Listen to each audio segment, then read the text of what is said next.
You turn my morning into dancing.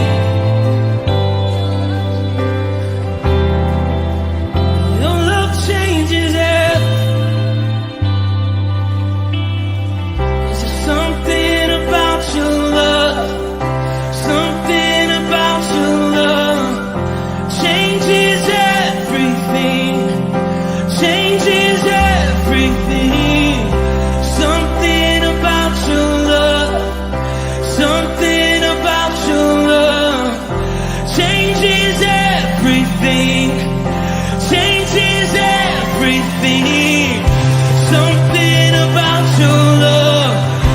Something about your love changes everything. Changes everything. Something about your love. Something about your love changes everything. Changes everything. Something about your love. Something about your love changes everything. Changes everything. Something about your love. Something about your love changes every. You turn my morning into dancing. You turn my morning into dance. You turn my morning into dancing. You turn my morning into dancing. 'Cause your love changes everything. Your love changes everything. You turn my morning into dancing. You turn my morning into dancing. You turn my morning into dancing. 'Cause your love changes everything. Your love changes everything. Oh, there's something about your love. Something about your love changes everything in my body. Oh, something about your love. Something about your love changes everything. It changes everything. Something about your love. Something about your love changes everything. It changes everything. Something about your love. Something about your love changes everything. Changes everything. Something about your love. Something about your love changes everything. Something about your love.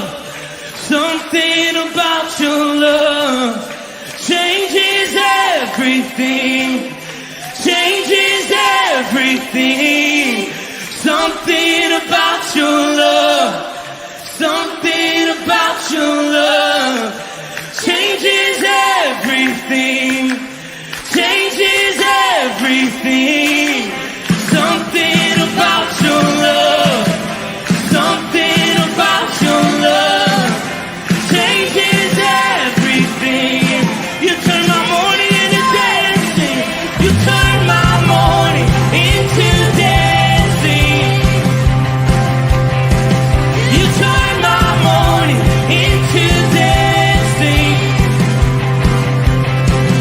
You turn my morning into dancing.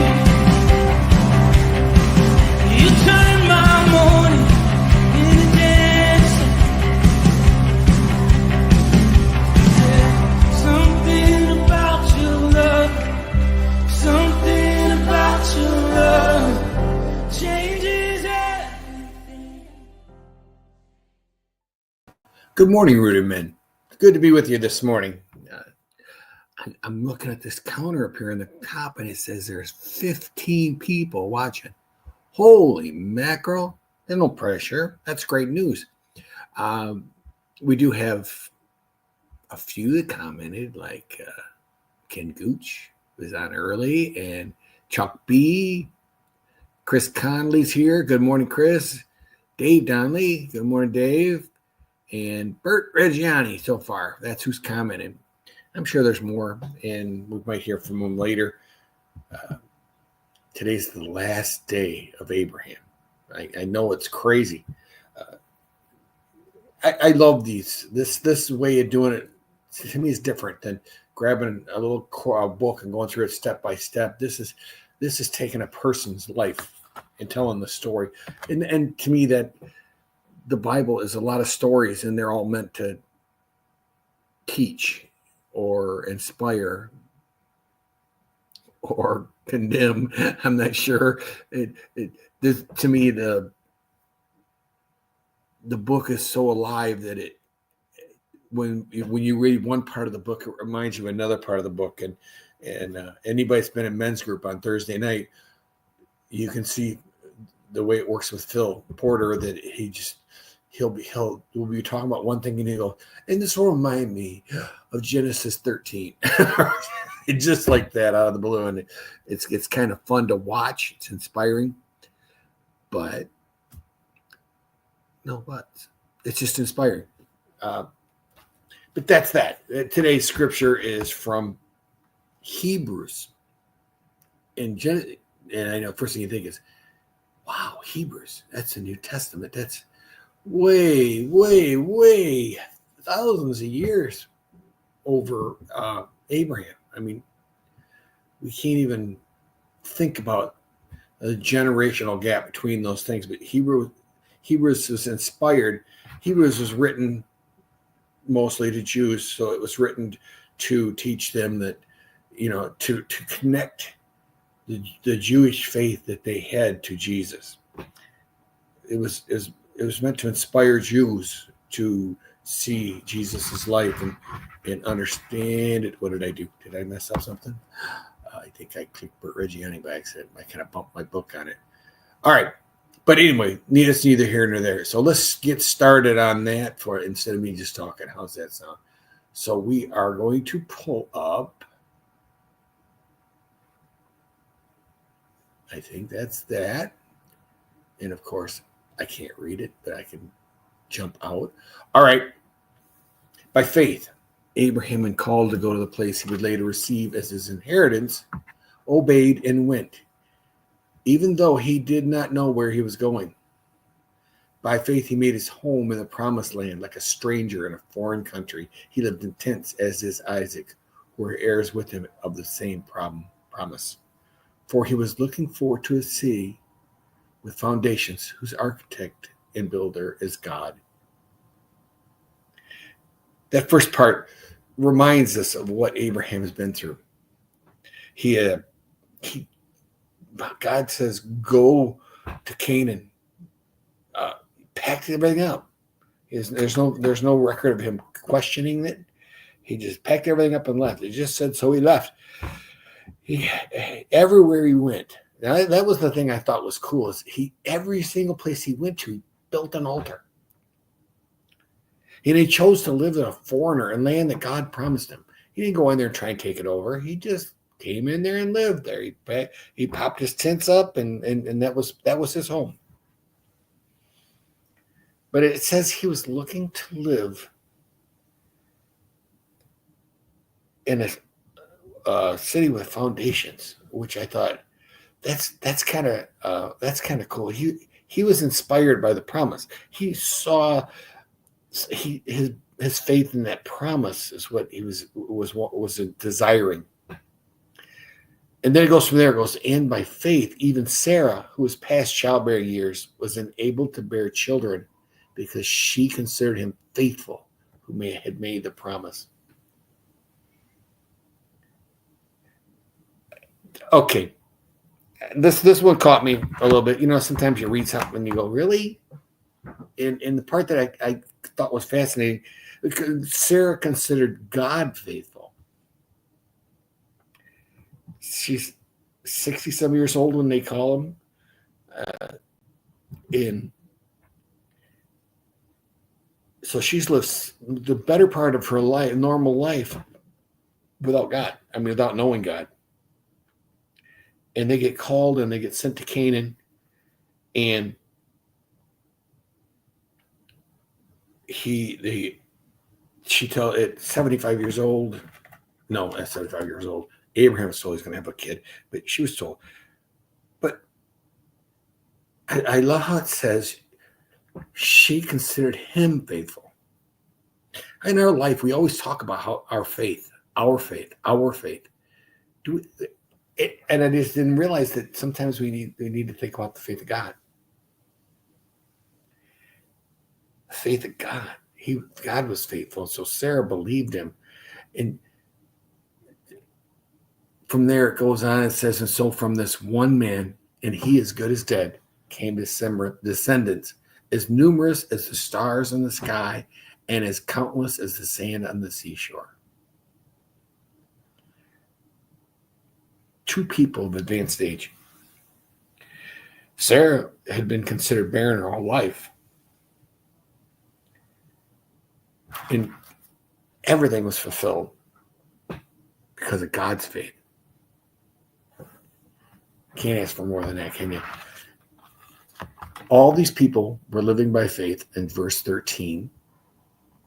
When they died, they did not receive the things promised. They only saw them and welcomed them from a distance, admitting that they were foreigners and strangers on earth. All right, let's see. Let's go a little bit further. People who say such things show that they were looking for a country of their own. If they had been thinking of a country they had left, they would have an opportunity to return. Instead, they were longing for a better country, a heavenly one. Therefore, God is not ashamed to be called their God, for he has prepared a city for them. There's a lot there. I mean, when I first read that, I'm like, holy mackerel, what is the city they're talking about? And then, in the beginning, it always talks about how they never saw the promise. Abraham never saw the promise fulfilled in this kingdom.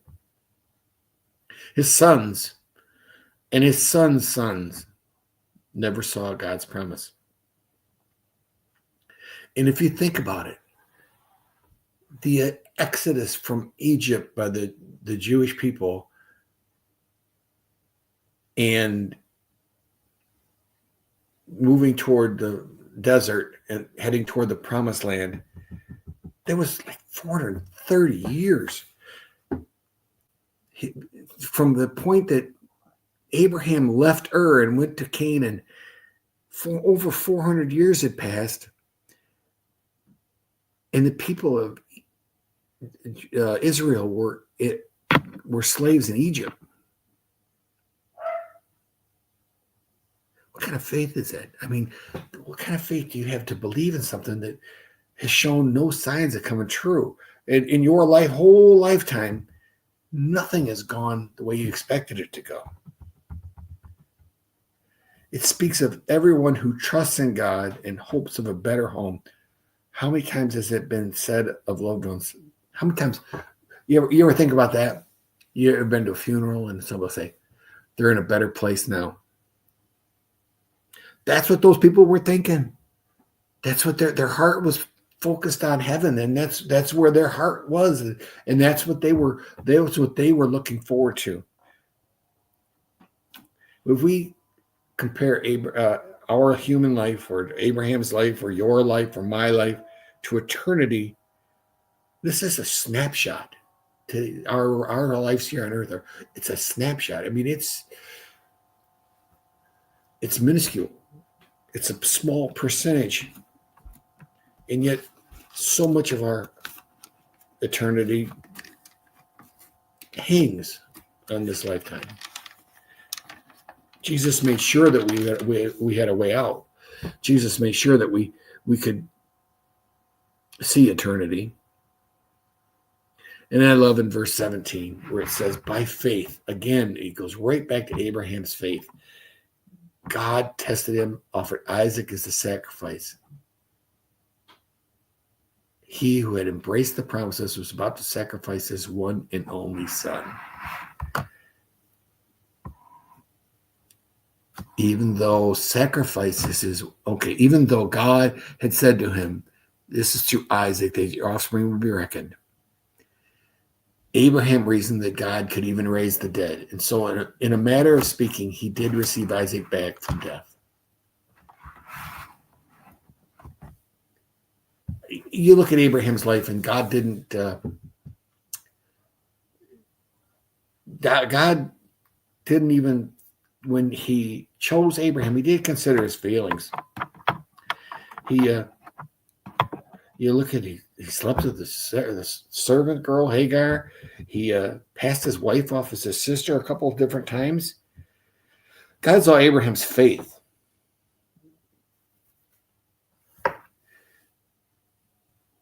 Whenever God asked Abraham, he responded. Every time. This is such a good example for us today. We question our own worthiness sometimes. We question our own, we doubt sometimes in God's promise for us. Somehow we can tell when someone's hurting. You know, we have friends or loved ones, or sometimes even acquaintances we talk to, and we're more than willing to share the goodness of God. We're more than willing to say, God has a plan in all this, and God loves you. Do we believe it ourselves? We believe it for everybody else but us. This morning we need to remember that God's promise is for all of us. It's not just for the guy sitting next to you or the person that appears to be perfect at church, appears to be on the right path. Maybe it's the word I would use.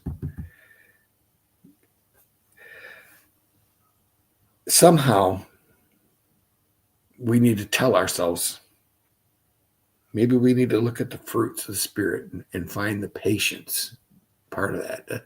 The love, joy, peace, patience, kindness, goodness, self-control, gentleness, all these fruits of the Spirit. And patience is in there, along with self-control.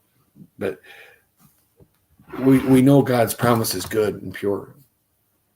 We know it. We have a Father that loves us. So when we look at his nature, we should feel comfortable that he wants what's best for us. And it might not be today. It might not be tomorrow. It might not even be on this earth, for all we know. But we know he's there, and we know he's good. All right, let me get out of here and see if I can find my way back to... There I am. Thank you for being with me this morning, guys. I appreciate it. This is good. I don't know what's next, but Tom I'm sure will tell you. So have a firmly rooted day, and may I get everything up with they changed the software a little bit, so everything's not quite the same as it was. And of course, that makes for a slow movement. May someone see Jesus in you today. Peace.